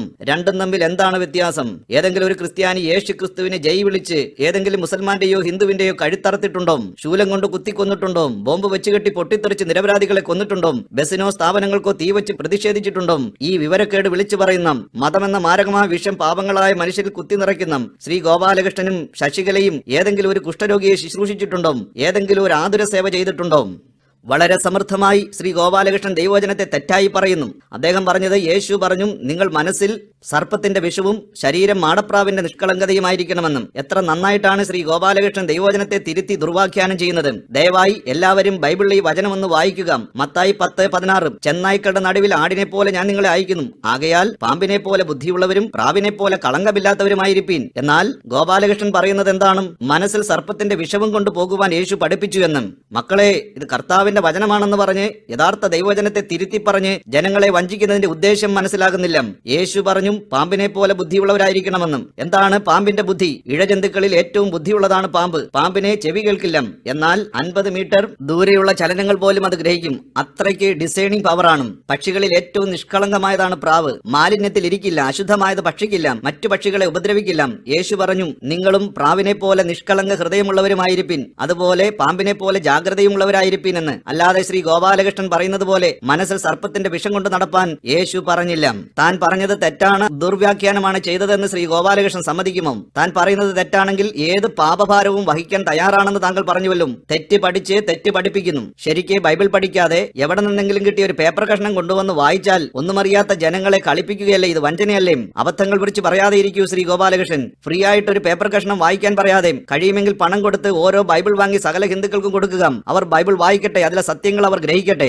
ഇനി ക്ഷമിക്കാൻ പാടില്ല എന്ന് താങ്കൾ പറഞ്ഞല്ലോ. അല്ല, എന്താണ് താങ്കളുടെ ഉദ്ദേശം? ഒറീസയിലെ കണ്ടമാലിൽ നടന്നതുപോലെ ആക്രമണം അഴിച്ചുവിടുവാനാണോ? ഇങ്ങനെയുള്ള ആഹ്വാനങ്ങളാണ് മതസ്പർദ്ധ വളർത്തുന്നത്. അദ്ദേഹം പറയുന്നു ചതിച്ചും വഞ്ചിച്ചും മതം മാറ്റുന്നു എന്നും. അങ്ങനെ ഒരു മതം മാറ്റം ഈ കാലഘട്ടത്തിൽ സാധ്യമാണോ? അങ്ങനെ നടക്കുമോ? എന്നാൽ ഒരു കാര്യം, ലോകരക്ഷിതാവായ യേശുക്രിസ്തു തന്റെ ശിഷ്യന്മാരോട് പറഞ്ഞു, നിങ്ങൾ പുറപ്പെട്ടുപോയി ഭൂമിയിലുള്ള സകല സൃഷ്ടിയോടും സുവിശേഷം അറിയിക്കണമെന്നും വിശ്വസിക്കുകയും സ്നാനമേൽക്കുകയും ചെയ്യുന്നവൻ രക്ഷിക്കപ്പെടുമെന്നും. ദൈവപുത്രനായ യേശുക്രിസ്തുവിന്റെ ഈ ആഹ്വാനം ഞങ്ങൾക്ക് ചെയ്യാതെ ഇരിക്കുവാൻ സാധ്യമല്ല. അതുകൊണ്ട് ഞങ്ങളാൽ ആവോളം സകല മനുഷ്യരോടും ഈ സത്യസുവിശേഷം വിളിച്ചു പറയും. കാരണം വിശ്വസിക്കുന്നവന് നിത്യജീവൻ ലഭിക്കും. അവൻ മരണത്തിൽ നിന്ന് ജീവനിലേക്കും ഇരുളിൽ നിന്ന് വെളിച്ചത്തിലേക്കും നരകത്തിൽ നിന്നും സ്വർഗരാജ്യത്തിലേക്കും കടക്കും. ദൈവത്തിന്റെ സൃഷ്ടിയായ ഒരു മനുഷ്യനും നശിച്ചു പോകുവാൻ ദൈവം ആഗ്രഹിക്കുന്നില്ല. കർത്താവ് പറയുന്നു, ചെവിയുള്ളവൻ കേൾക്കട്ടെ. വിശ്വസിക്കുന്നവൻ രക്ഷിക്കപ്പെടും, വിശ്വസിക്കാത്തവൻ ശിക്ഷാവിധിയിൽ അകപ്പെടും. സൃഷ്ടാവായ ദൈവത്തിന് ഹിന്ദുവെന്നോ മുസ്ലിമെന്നോ ക്രിസ്ത്യാനിയെന്നോ ജൈനനെന്നോ ബുദ്ധനെന്നോ സിഖെന്നോ ബ്രാഹ്മണനെന്നോ ക്ഷത്രിയനെന്നോ വൈശ്യനെന്നോ ശൂദ്രനെന്നോ താണവനെന്നോ വലിയവനെന്നോ കറുത്തവനെന്നോ വെളുത്തവനെന്നോ ഒന്നും ദൈവത്തിനില്ല. ഇന്ന് ഭൂമിയിൽ കാണുന്ന ഒരു മതവും ദൈവം ഉണ്ടാക്കിയതല്ല, മറിച്ച് മനുഷ്യനുണ്ടാക്കിയതാണ്. മനുഷ്യനുണ്ടാക്കി ഒരു മതത്തിനോ ദൈവങ്ങൾക്കോ ഒരിക്കലും മനുഷ്യനെ രക്ഷിക്കുവാൻ കഴിയില്ല. എന്നാൽ സത്യവചനം പറയുന്നു, മറ്റൊരുത്തനിലും രക്ഷയില്ല. നാം രക്ഷിക്കപ്പെടുവാൻ ആകാശത്തിൻ കീഴിൽ ഈ ഭൂമിയിൽ മനുഷ്യരുടെ ഇടയിൽ രക്ഷയ്ക്കായി ദൈവം നൽകിയ ഏകനാമം ആണ് യേശു ക്രിസ്തു. ശ്രീബുദ്ധൻ തന്റെ ജീവിതത്തിന്റെ അവസാന നാടുകളിലും താൻ പറഞ്ഞു, ഞാൻ സത്യം അന്വേഷിച്ചുകൊണ്ടിരിക്കുകയാണെന്നും. എന്നാൽ യേശു ക്രിസ്തു പറഞ്ഞു, ഞാൻ തന്നെ സത്യമാകുന്നു എന്നും, ഞാൻ തന്നെ വഴിയാകുന്നു, ഞാൻ തന്നെ ജീവനാകുന്നു എന്നും. എന്നിലൂടെ അല്ലാതെ ആർക്കും സ്വർഗരാജ്യത്തിൽ കടക്കുവാൻ സാധ്യമല്ല എന്ന് യേശു പറഞ്ഞു, ഞാൻ ലോകത്തിന്റെ വെളിച്ചം ആണ് എന്നും. ഇനി ആരൊക്കെ എതിർത്താലും രക്ഷിക്കപ്പെട്ട ഒരു ക്രിസ്തു വിശ്വാസിക്കും ഈ സുവിശേഷം പറയാതിരിക്കുവാൻ കഴിയില്ല. അശേര വിഗ്രഹങ്ങൾ തകർക്കണം. എന്തുകൊണ്ട് ദൈവം അങ്ങനെ കൽപ്പിച്ചു? കാരണം ദൈവം വെറുക്കുന്ന ഏറ്റവും വലിയ പാപങ്ങൾ ഒന്നാണ് വിഗ്രഹങ്ങളെ ഉണ്ടാക്കുന്നതും അതിനെ വണങ്ങുന്നതും. ദൈവം ആത്മാവാണ്. ആത്മാവാകുന്ന ദൈവത്തെ ആത്മാവിലും സത്യത്തിലുമാണ് ആരാധിക്കേണ്ടത്. ദൈവത്തെ ആരും ഒരു നാളും കണ്ടിട്ടില്ല, കാണാൻ കഴിയുന്നതുമല്ല. ദൈവത്തെ അനുഭവിക്കുവാൻ കഴിയും. കറണ്ടിനെ കാണാൻ കഴിയാത്തതുപോലെ, കാറ്റിനെ കാണാൻ കഴിയാത്തതുപോലെ ബൈബിൾ പറയുന്നു, പുറപ്പാട് 20:40, ഒരു വിഗ്രഹം ഉണ്ടാക്കരുതും. മീതെ സ്വർഗത്തിലെങ്കിലും താഴെ ഭൂമിയിലെങ്കിലും ഭൂമിക്ക് കീഴെ വെള്ളത്തിലെങ്കിലുമുള്ള യാതൊന്നിന്റെയും പ്രതിമയും അരുതും. അവയെ നമസ്കരിക്കുകയോ സേവിക്കുകയോ ചെയ്യരുതും. നിന്റെ ദൈവമായ യഹോവയെ ഞാൻ തീഷ്ണതയുള്ള ദൈവമാകുന്നു. ഡ്യൂട്രോണമി 4:15, നിങ്ങൾ നന്നായി സൂക്ഷിച്ചുകൊള്ളുവിൻ. യഹോവ ഹോരേബിൽ തീയുടെ നടുവിൽ അരുളി ചെയ്ത നാളിൽ നിങ്ങൾ രൂപമൊന്നും കണ്ടിട്ടില്ലല്ലോ. അതുകൊണ്ട് നിങ്ങൾ ആണിന്റെയും പെണ്ണിന്റെയെങ്കിലും സാദൃശ്യമോ ഭൂമിയിലുള്ള യാതൊരു മൃഗത്തിന്റെ സാദൃശ്യമോ ആകാശത്ത് പറക്കുന്ന യാതൊരു പക്ഷിയുടെ സാദൃശ്യമോ ഭൂമിയിലുള്ള യാതൊരു ഇഴജാതിയുടെ സാദൃശ്യമോ ഭൂമിക്ക് കീഴെ വെള്ളത്തിലുള്ള യാതൊരു മത്സ്യത്തിന്റെ സാദൃശ്യമോ ഇങ്ങനെ യാതൊന്നിന്റെയും പ്രതിമയായ വിഗ്രഹമുണ്ടാക്കി വഷളത്വം പ്രവർത്തിക്കരുതും. ലേവ്യാപുസ്തകം 26:1, വിഗ്രഹങ്ങളെ ഉണ്ടാക്കരുതും, ബിംബമോ സ്തംഭമോ നാട്ടരുതും, രൂപം കൊത്തി യാതൊരു കല്ലും നമസ്കരിക്കുവാൻ നിങ്ങളുടെ ദേശത്ത് നാട്ടുകയും അരുതും. ഞാൻ നിങ്ങളുടെ ദൈവമായ യഹോവയാകുന്നു. അപ്പോസ്തല പ്രവൃത്തി 14:24, ലോകവും അതിലുള്ളതൊക്കെയും ഉണ്ടാക്കിയ ദൈവം സ്വർഗത്തിനും ഭൂമിക്കും നാഥനാകൊണ്ടും കൈപ്പണിയായ ക്ഷേത്രങ്ങളിൽ വാസം ചെയ്യുന്നില്ല. അതുകൊണ്ടാണ് ദൈവം പഴയ നിയമത്തിൽ വിഗ്രഹങ്ങളെ നശിപ്പിക്കണമെന്ന് പറഞ്ഞത്. ദൈവം വെറുക്കുന്നതാണ്. ദൈവത്തിന്റേതാണെന്നും പറഞ്ഞ് വിഗ്രഹങ്ങളെ ഉണ്ടാക്കി പ്രാർത്ഥിക്കുന്നത്. കണ്ണുണ്ടെങ്കിലും കാണാത്ത, കാതുണ്ടെങ്കിലും കേൾക്കാത്ത, വായുണ്ടെങ്കിലും മിണ്ടാത്ത, കൈയുണ്ടെങ്കിലും സ്പർശിക്കാത്ത, കാലുണ്ടെങ്കിലും നടക്കാത്ത, ഉടുപ്പിച്ചാൽ ഉടുക്കുന്ന, കുളിപ്പിച്ചാൽ കുളിക്കുന്ന, എവിടെയെങ്കിലും വെച്ചാൽ അവിടെ ഇരിക്കുന്ന ഊമ വിഗ്രഹങ്ങളെ ദൈവം വെറുക്കുന്നു. വിഗ്രഹാരാധന നടത്തി രക്ഷപ്പെട്ട ഏതെങ്കിലും കുടുംബമുണ്ടോ? ഏറ്റവും കൂടുതൽ പൂജകൾ നടത്തിയ, വിഗ്രഹാരാധന നടത്തിയ ഇല്ലങ്ങൾ, തറവാടുകൾ ഇപ്പോൾ എവിടെ? എല്ലാം കാടും കയറി പാമ്പും കയറി നശിച്ചു. പൂജാരിമാരുടെ ഭവനം എടുത്ത് നോക്കുക, ദൈവത്തിന്റെ ഒരു ശാപം ആ ഭവനങ്ങളിൽ കാണും. ഒന്നുകിൽ ഒരു മന്ദബുദ്ധി, അല്ലെങ്കിൽ ഒരു വെള്ളപ്പാണ്ടും, അതും അല്ലെങ്കിൽ ചാവുള്ളം, അല്ലെങ്കിൽ ആർക്കെങ്കിലും ഭ്രാന്ത്. ശ്രീ ഗോപാലകൃഷ്ണൻ പറയുന്നതും മറ്റു മതത്തിലുള്ളവരെ കൊല്ലണമെന്നും ബൈബിൾ പറയുന്നു എന്നാണ്. സെന്റ് ഫ്രാൻസിസ് സേവിയർ ഇന്ത്യയിൽ വന്ന് 40,000 ഹിന്ദുക്കളെ വെട്ടിക്കൊന്നുവെന്നും 1400 ക്ഷേത്രങ്ങൾ നശിപ്പിച്ചുവെന്നും വിഗ്രഹങ്ങളുടെ മുകളിൽ മൂത്രമൊഴിച്ചെന്നുമൊക്കെ ഒരു ചരിത്രത്തിലുമില്ലാത്ത, ആരും കേട്ടിട്ട് പോലുമില്ലാത്ത ശുദ്ധ നുണയാണ് ഇവിടെ ശ്രീ ഗോപാലകൃഷ്ണൻ പറഞ്ഞു പിടിപ്പിക്കുന്നത്. പ്രിയപ്പെട്ടവരെ, ഗോപാലകൃഷ്ണന്റെ കള്ളം, ചതി നാം മനസ്സിലാക്കണം. അതിനെ ഫ്രാൻസിസ് സേവിയറിന്റെ യഥാർത്ഥ ചരിത്രം അറിയുക. സെന്റ് ഫ്രാൻസിസ് സേവിയർ 1542 മെയ് 6 ഗോവയിൽ വന്നു. 1549 ആഗസ്റ്റ് 15 അദ്ദേഹം ജപ്പാനിലെ ഖങ്കോഷിമയിലേക്ക് പോയി. 1552 ചൈനയിൽ ഷെങ്കുവാൻ ദ്വീപിൽ 46-ാമത്തെ വയസ്സിൽ അദ്ദേഹം മരിച്ചു. സാധുക്കളെ സേവിക്കുവാൻ വേണ്ടി ജീവിതം മാറ്റിവെച്ച മനുഷ്യനായിരുന്നു അദ്ദേഹം. ഗോവയിൽ വന്ന ആദ്യത്തെ 5 മാസം ആശുപത്രികളിൽ രോഗികളെ ചികിത്സിച്ചു. പിന്നീടുള്ള 6 വർഷങ്ങൾ ആതുര സേവയ്ക്ക് വേണ്ടി ജീവിതം ഒഴിഞ്ഞുവെച്ചു. മരണത്തിന് വേണ്ടി വിധിക്കപ്പെട്ട അനേകം മനുഷ്യരെ അദ്ദേഹത്തിന്റെ ശുശ്രൂഷയാൽ ജീവനിലേക്ക് കൊണ്ടുവന്നു. ഒരാളിനെ പോലും കൊന്നതായിട്ട് ചരിത്രമില്ല. ശ്രീ ഗോപാലകൃഷ്ണൻ ഒരടിസ്ഥാനവുമില്ലാതെ വിഷം ചീറ്റുന്നു. 40,000 ഹിന്ദുക്കളെ വെട്ടിക്കൊന്നുവെന്നും 1400 ക്ഷേത്രങ്ങൾ നശിപ്പിച്ചെന്നും വിഗ്രഹങ്ങളുടെ മുകളിൽ മൂത്രമൊഴിച്ചെന്നും ഒക്കെ പറഞ്ഞ് ജനങ്ങളെ പ്രകോപിതരാക്കുന്നു. ഇതൊക്കെ കേട്ടാൽ ആരാണ് പ്രകോപിക്കപ്പെടാതെ ഇരിക്കുന്നത്? ഇങ്ങനെയുള്ള തെറ്റായ പ്രസ്താവനകൾ കൊണ്ട് എത്ര വലിയ വിദ്വേഷത്തിന്റെ വിഷമാണ് ഈ മനുഷ്യൻ കുത്തിനിറയ്ക്കുന്നത്. പാവപ്പെട്ട ഹിന്ദു ഈ വിഡ്ഢിയുടെ വാക്ക് വിശ്വസിക്കുന്നു, ആക്രമണത്തിന് തയ്യാറാകുന്നു. അടുത്തത് saint George AD 280 modern day തുർക്കിയിലാണ് ജനിച്ചത്. ഗ്രീക്ക് വംശജനായ അദ്ദേഹം റോമൻ പട്ടാള ഓഫീസറായിരുന്നു. ചെറുപ്പത്തിൽ അദ്ദേഹം യേശുക്രിസ്തുവിൽ വിശ്വസിക്കുകയും തന്റെ വിശ്വാസം ത്യജിക്കുവാൻ കഴിയില്ല എന്ന് പരസ്യമായി പ്രഖ്യാപിച്ചപ്പോൾ റോമൻ ചക്രവർത്തി ഡയോക്ലീഷ്യൻ തന്നെ വധിച്ചു. 23-ാമത്തെ വയസ്സിൽ അദ്ദേഹം 60,000 1000 യഹൂദന്മാരെ കൊന്നില്ല. ഗോപാലകൃഷ്ണൻ ഈ കെട്ടിച്ചമച്ച കഥകൾ എവിടെ നിന്നാണോ കൊണ്ടുവന്നതും ഇതിന്റെ പിന്നിൽ ഗോപാലകൃഷ്ണന് ഗൂഢ ലക്ഷ്യമുണ്ട്. നിരപരാധികളായ ഹിന്ദുക്കളെ കൊണ്ട് വാളെടുപ്പിക്കണം. യഥാർത്ഥത്തിൽ ഹിറ്റ്ലറാണ് 60 ലക്ഷം യഹൂദന്മാരെ കൊന്നത്, അല്ലാതെ സെന്റ് ജോർജ് അല്ല. സെന്റ് ഫ്രാൻസിസ് സേവിയറും സെന്റ് ജോർജും ആരെയും കൊന്നിട്ടില്ല. ദയവായി ചരിത്രം നന്നായി പഠിക്കും. ഈ ഗോപാലകൃഷ്ണൻ കെട്ടിച്ചമച്ചുണ്ടാക്കിയ പച്ചക്കള്ളം കെട്ട് വിശ്വസിക്കാതെ ഗൂഗിൾ, വിക്കിപീഡിയ, എൻസൈക്ലോപീഡിയ ബ്രിട്ടാനിക്ക ഇവ പരിശോധിക്കും. അപ്പോൾ ഈ മഹാകള്ളം നമുക്ക് മനസ്സിലാക്കുവാൻ കഴിയും. അബ്ദുൾ നാസർ മദനിക്കും ശ്രീ ഗോപാലകൃഷ്ണനും ശശികലയ്ക്കും പ്രവീൺ ദഗാഡിയയ്ക്കുമെല്ലാം ദൈവം നല്ല നാവ് കൊടുത്തു, സംസാരിപ്പാൻ കഴിവും കൊടുത്തു. എന്നാൽ ഈ നാവുകൾ മനുഷ്യ നന്മയ്ക്ക് വേണ്ടി ഉപയോഗിക്കാതെ സമൂഹത്തിൽ ഉയർന്നു വരുന്ന തിന്മകൾക്കെതിരെ, അസാൻമാർഗികക്കെതിരെ ശബ്ദമുയർത്തി അതപ്പതിച്ച മനുഷ്യരെ നന്മയിലേക്ക് നയിക്കുവാൻ ഉപയോഗിക്കാതെ മതവിദ്വേഷം വളർത്തുന്ന, വർഗീയലകളെ ഉണ്ടാക്കുവാൻ പ്രേരിപ്പിക്കുന്ന, പരസ്പരം വെട്ടി പ്രസംഗങ്ങൾ അവസാനിപ്പിക്കുക. ബൈബിൾ എന്താണെന്നും ക്രിസ്തു ആരാണെന്നും നന്നായി പഠിക്കുക. കൽക്കട്ടയുടെ തെരുവുകളിൽ പ്രസവിച്ചുടനെ തെരുവുകളിൽ വലിച്ചെറിഞ്ഞ ചോരക്കുഞ്ഞുങ്ങളെ തെരുവ് നായ്ക്കൾ കടിച്ചു കീറുമ്പോൾ അത് കണ്ടു നിൽക്കുവാൻ കഴിയാതെ തെരുവിൽ വലിച്ചെറിയപ്പെടുന്ന ചോരക്കുഞ്ഞുങ്ങളെയും അനാഥരെയും എടുത്തു വളർത്തി അവർക്ക് അമ്മയായി അനേകർക്ക് ജീവൻ നൽകിയ യുഗോസ്ലോവിയക്കാരി ആഗ്നസ് എന്ന യൗവനക്കാരി തന്റെ ജീവിതം മുഴുവൻ ഇന്ത്യക്ക് വേണ്ടി ഒഴിഞ്ഞുവെച്ചു. മിഷണറീസ് ഓഫ് ചാരിറ്റി സ്ഥാപിച്ച മദർ തെരേസയെ മതം മാറ്റുവാൻ വന്ന കള്ളി എന്ന് പറഞ്ഞും RSSകാരി ശ്രീ ശശികല വളരെ ആക്ഷേപിച്ചു. ശ്രീ ഗോപാലകൃഷ്ണനോടും ശശികലയോടും ചോദിക്കട്ടെ, നിങ്ങൾ ഇന്നേ വരെ ഏതെങ്കിലും ഒരു കുഷ്ഠരോഗിയെ ചികിത്സിച്ചിട്ടുണ്ടോ? തെരുവിൽ നായ്ക്കൾ കടിച്ചു കീറുന്ന ഒരു കുഞ്ഞിനെ രക്ഷിച്ചു വളർത്തിയിട്ടുണ്ടോ? ഒരു എയ്ഡ്സ് രോഗിയെ വീട്ടിൽ കൈക്കൊണ്ട് ചികിത്സിച്ചിട്ടുണ്ടോ? ഇല്ലെങ്കിൽ ഈ വിഷം ചീറ്റുന്ന പ്രസംഗങ്ങൾ നിർത്തിക്കൂടെ? താങ്കൾ പറഞ്ഞു താങ്കൾ സയന്റിസ്റ്റ് ആണെന്നും, പക്ഷെ എഴുത്തും വായനയും അറിയാത്ത ഒരു പഠിപ്പില്ലാത്തവന്റെ പരിജ്ഞാനം പോലും താങ്കൾക്ക് ഇല്ലാതെ പോയല്ലോ. വെറും അറിവില്ലായ്മയുടെ പാപ്പരത്വമാണ് താങ്കളുടെ പ്രസംഗത്തിൽ കാണുന്നത്. അനുകരിക്കാൻ പറ്റിയ ഏതെങ്കിലും ദൈവങ്ങൾ ഹിന്ദുമതത്തിലുണ്ടോ? ശ്രീകൃഷ്ണന്റെ ലീലകൾ എല്ലാവർക്കും അറിയാം. ഗോപികമാർ കുളിക്കുമ്പോൾ അവരുടെ വസ്ത്രമെടുത്ത് മരത്തിന്റെ മുകളിൽ കയറി ഇരുന്ന് കാണുന്ന കൃഷ്ണൻ മരത്തിന്റെ മുകളിൽ കയറണമെങ്കിൽ അത്ര ചെറിയ കുട്ടിയല്ലല്ലോ. 8 ഭാര്യമാർ തനിക്കുണ്ടായിരുന്നു. കൂടാതെ അനവധി യൗവനക്കാരത്തികളായ സ്ത്രീകളെയും താൻ വിവാഹം കഴിച്ചും. ഈ കാലഘട്ടത്തിൽ കൃഷ്ണനെ അനുകരിച്ച് ആരെങ്കിലും ഇങ്ങനെ ചെയ്താൽ എന്തായിരിക്കും സ്ഥിതി? ശ്രീകൃഷ്ണന്റെ വഞ്ചനയുടെയും ചതിയുടെയും നുണയുടെയും തന്ത്രങ്ങളും മഹാഭാരതത്തിൽ നന്നായി കാണാം.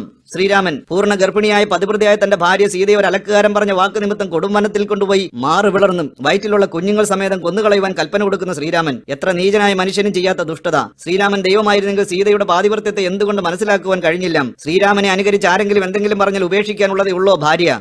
ബ്രഹ്മാവിന് 2 ഭാര്യമാർ സാവിത്രിയും ഗായത്രിയും. എന്നിട്ടും താൻ സൃഷ്ടിച്ച തന്റെ മകൾ സാത്യരൂപ അതിസുന്ദരി എന്ന് കണ്ട് തന്നെ നിയന്ത്രിക്കുവാൻ കഴിയാതെ അവളോടുകൂടെ ക്ഷയിക്കുവാൻ വിളിച്ചു. സ്വന്തം പിതാവിൽ നിന്ന് ഇങ്ങനെയുള്ള ഒരു അനുഭവം അവൾ ഒരിക്കലും പ്രതീക്ഷിച്ചില്ല. തന്റെ പിതാവിൽ നിന്ന് അവൾ രക്ഷപ്പെടുവാൻ വേണ്ടി ശ്രമിച്ചു. ബ്രഹ്മാവ് അവളുടെ പുറകെ അവളെ പിടിക്കുവാൻ പാഞ്ഞു. അവൾ പല സ്ഥലങ്ങളിലും ഒളിച്ചു. ബ്രഹ്മാവിന് 4 തലയാണ്. ആ തലകൾ കൊണ്ട് കണ്ടെത്തുവാൻ കഴിയാഞ്ഞിട്ട് 5ാമത് മുകളിലോട്ടൊരു തലയുണ്ടാക്കി എവിടെ ഒളിച്ചാലും കണ്ടുപിടിക്കുവാൻ. അവൾ അവസാനം സ്വന്തം അപ്പനിൽ നിന്ന് രക്ഷ നേടുവാൻ കൈലാസത്തിൽ അഭയം പ്രാപിച്ചു. പക്ഷെ അവളുടെ പിതാവ് അവളെ വിട്ടില്ല. കൈലാസത്തിലെത്തി തന്റെ പിതാവിൽ രക്ഷ നേടുവാൻ അവൾ ശിവന്റെ കാലിൽ വീണു. വിവരമറിഞ്ഞ ശിവൻ സ്വന്തം പിതാവിൽ നിന്നും ഇത്ര വൃത്തികെട്ട പ്രവൃത്തി കണ്ട ശിവൻ കോപിച്ച് തന്റെ വാങ്ങളൂരി ബ്രഹ്മാവിന്റെ മുകളിലോട്ടുള്ള തല വെട്ടിക്കളഞ്ഞു ബ്രഹ്മാവിനെ ശപിച്ചു. ദൈവത്തിൽ നിന്ന് ഇങ്ങനെയുള്ള അനുഭവമാണെങ്കിൽ ഒരു ഹിന്ദു തന്റെ മകളോടും അതിക്രമം കാണിക്കുന്നതിൽ തെറ്റുണ്ടോ? വിഷ്ണുവിന് 3 ഭാര്യമാർ ലക്ഷ്മി, സരസ്വതി, ഗംഗം. ഭാര്യമാർ 3 പേരും തമ്മിലടിച്ചപ്പോൾ സഹിക്കാൻ കഴിയാതെ ഒരു ഭാര്യയെ മാത്രം കൂടെ നിർത്തി ബാക്കി 2 ഭാര്യമാരെ 2 പേർക്ക് നൽകി. സരസ്വതിയെ ബ്രഹ്മാവിനും ഗംഗയെ ശിവനും കൊടുത്ത് പ്രശ്നം പരിഹരിച്ചു. ഹിന്ദുധർമ്മത്തിൽ ബഹുഭാര്യത്വം നിക്ഷിപ്തമാണ്. എന്നാൽ ദൈവങ്ങളെല്ലാം അനേകം ഭാര്യമാരുള്ളവരായിരുന്നു. ശിവൻ സ്വന്തം ഭാര്യ പാർവതി അറിയാതെ തലയിൽ ഒളിപ്പിച്ചു വെച്ച ഭാര്യ ഗംഗയുമായി രമിക്കുന്ന ശിവൻ. വിഷ്ണു മോഹിനിയായപ്പോൾ അവളുടെ സൗന്ദര്യത്തിൽ മതിമറന്ന് അവളിൽ മോഹം ജനിച്ച് തന്റെ കൂടെ ഉണ്ടായിരുന്ന ത്രിപുര സുന്ദരിയായ തന്റെ ഭാര്യ പാർവതിയെയും വിട്ടിട്ട് മോഹിനിയുമായി രമിച്ചു. അങ്ങനെ കുഞ്ഞു ജനിച്ചു മഹാശാസ്ത. ഇങ്ങനെ ഓരോ ദൈവങ്ങളുടെ സ്വഭാവം പഠിച്ചാൽ നാം വല്ലാതെ ലജ്ജിച്ചു പോകും. ഇവരെയൊന്നും നമുക്ക് ഒരിക്കലും മാതൃകയാക്കുവാൻ പറ്റുകയില്ല. ഹിന്ദുമതം തന്നെ കഥകളാണ്, സങ്കല്പങ്ങളാണ്, വെറും ഐതിഹ്യങ്ങൾ മാത്രം. യാഥാർത്ഥ്യങ്ങൾ ഒന്നും തന്നെ ഇല്ല. ഇന്നും ഇതൊക്കെ വിശ്വസിക്കുന്ന ഹിന്ദുക്കളെ ഓർക്കുമ്പോൾ സഹതാപം മാത്രം. യഥാർത്ഥമായ സത്യമറിയുവാൻ പ്രിയപ്പെട്ടവരുടെ അടഞ്ഞിരിക്കുന്ന കണ്ണുകളെ സർവശക്തനായ ദൈവം തുറക്കുമാറാകട്ടെ എന്ന് പ്രാർത്ഥിക്കുന്നു. ഹിന്ദു ദൈവങ്ങളെല്ലാം കോപിക്കുന്ന ദൈവങ്ങളാണ്. ദൈവങ്ങൾ തന്നെ പരസ്പരം തമ്മിൽ തല്ലുന്നവരാണ്. പരസ്പരം മാറി മാറി ശപിക്കും. എന്നിട്ട് ശാപം മാറ്റുവാൻ മറ്റൊരു ദേവന്റെ അടുക്കൽ പോകും. ഞാൻ ഹിന്ദുവായപ്പോൾ ഒരിക്കലും സ്നേഹിക്കുന്ന ദൈവത്തെക്കുറിച്ച് കേട്ടിട്ടില്ല. കുടുംബം തകർച്ചയിൽ നിന്ന് തകർച്ചയിലേക്ക് പോകുമ്പോൾ പ്രശ്നം വെച്ച് നോക്കുമ്പോഴെല്ലാം തെളിയുന്നത് ദൈവകോപമാണ്. ദൈവകോപം മാറ്റുവാൻ വേണ്ടി പ്രശ്നപരിഹാരത്തിന് ധാരാളം പണച്ചെലവുകളുണ്ട്. ഇല്ലാത്ത പണമുണ്ടാക്കി പരിഹാരക്രിയകൾ നടത്തും. പിന്നെയും പ്രശ്നങ്ങൾ കൂടുന്നതല്ലാതെ കുറയുന്നില്ല. വീണ്ടും പ്രശ്നം വെച്ച് നോക്കുന്നു. പിന്നെയും ദൈവകോപം. മറ്റു ദൈവങ്ങൾ കോപിക്കുന്നു. ഒരു ദൈവം പ്രസാദിക്കുമ്പോൾ മറ്റു ദൈവങ്ങൾ കോപിക്കുന്നു. ഹിന്ദുമതത്തിലുള്ള 33 കോടി ദൈവങ്ങൾ മാറി മാറി കോപിച്ചാൽ ഒരു പാവപ്പെട്ട ഹിന്ദുവിന്റെ ഗതി എന്താകും? എന്നാൽ ഞാൻ ബൈബിൾ വായിച്ചപ്പോൾ യഥാർത്ഥമായി സ്നേഹിക്കുന്ന ദൈവത്തെ മനസ്സിലാക്കുവാൻ കഴിഞ്ഞു. ദൈവവചനത്തിൽ ഞാൻ വായിച്ചു ദൈവം സ്നേഹം തന്നെയെന്നും. ഹിന്ദു പുരാണങ്ങൾ മുഴുവനും ശത്രു സംഹാരമാണ്. ഇന്ന് ഉലകത്തിൽ സമാധാനത്തിന്റെ സന്ദേശം നൽകുന്ന ഒരേ ഒരു മഹൽ ഗ്രന്ഥം വിശുദ്ധ ബൈബിളാണ്. സമാധാനം എന്ന വാക്ക് 339 പ്രാവശ്യം ദൈവവചനമായി ബൈബിൾ എഴുതിയിരിക്കുന്നു. 270 പ്രാവശ്യം ദൈവം സ്നേഹവാനാണെന്ന് ബൈബിളിൽ രേഖപ്പെടുത്തിയിരിക്കുന്നു. ദൈവം സ്നേഹം തന്നെയെന്നും എടുത്ത് എഴുതിയിരിക്കുന്നു. സത്യദൈവത്തിന്റെ വചനമായ ബൈബിൾ ലോകത്തിലില്ലായിരുന്നുവെങ്കിൽ ഈ ലോകം അന്ധകാരത്താൽ മൂടുമായിരുന്നു. അഥവാ സമാധാനത്തിന്റെ സന്ദേശം, മനുഷ്യനെ മനുഷ്യനാക്കുന്ന ഏകഗ്രന്ഥം, ആഫ്രിക്കയിലെ നരഭോജികളെ നരസ്നേഹികളാക്കിയ ദൈവത്തിന്റെ വചനം, പാപികളെ മാനസാന്തരത്തിലേക്ക് നയിക്കുന്ന, ദുഷ്ടനെ നന്മയിലേക്ക് നയിക്കുന്ന, നരകയോഗ്യനെ സ്വർഗയോഗ്യനാക്കുന്ന, ലോകത്തിൽ നിന്ന് നിലനിൽക്കുന്ന സമാധാനത്തിന്റെ അടിത്തറയാണ് ബൈബിൾ. ഒരു പ്രാവശ്യം വായിച്ചു നോക്കും, നിങ്ങൾക്ക് ഒരു ദൈവ പൈതലാകാം. ക്രിസ്തുവിന്റെ സന്ദേശം, ഈ മകൾ സന്ദേശം ഓരോ ദിവസവും ആയിരങ്ങളെ രൂപാന്തരപ്പെടുത്തി നല്ലവരാക്കി നന്മയിലേക്ക് നയിക്കുന്നു. ദുഷ്ടനിൽ നിന്നുള്ളത് മനുഷ്യനെ തിന്മയുടെ പാതയിൽ ദുഷ്ടതയിലേക്കും ക്രൂരതയിലേക്കും നയിക്കുമ്പോൾ, നല്ലവനിൽ നിന്നുള്ളത് മനുഷ്യനെ വെളിച്ചത്തിലൂടെ നന്മയിലേക്ക് നയിക്കുന്നു. കർത്താവായ യേശു ക്രിസ്തുവിന്റെ ക്രൂശ് മരണത്തിലൂടെയും മനുഷ്യവർഗത്തിന് സർവ്വശക്തനായ ദൈവം ഒരുക്കിയ മഹാരക്ഷയാണ് യേശു ക്രിസ്തു. പ്രിയപ്പെട്ട സഹോദരങ്ങളെയും യാഥാർത്ഥ്യങ്ങളെ തിരിച്ചറിഞ്ഞ് രക്ഷിക്കപ്പെട്ട് ദൈവമക്കളായി തീരും. ദൈവം നിങ്ങളെ ധാരാളം സ്നേഹിക്കുന്നു.